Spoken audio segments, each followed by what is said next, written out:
tiempo que he estado en Women 3, como persona y como estudiante, he madurado mucho. O sea, Cuando tú empezaste en el PCI. yo empecé en el PFI y es más, yo salí de la ESO y yo salía muy, pero muy cabizbaja, o sea, no tenía ganas de hacer nada.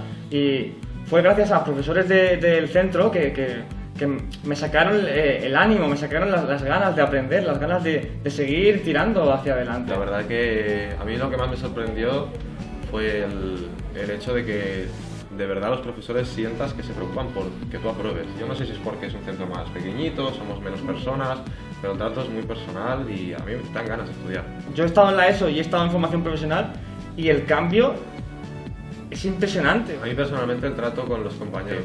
Aquí uno suspende y los demás le ayudan. Está muy bien, hay mucho compañerismo, ¿sabes?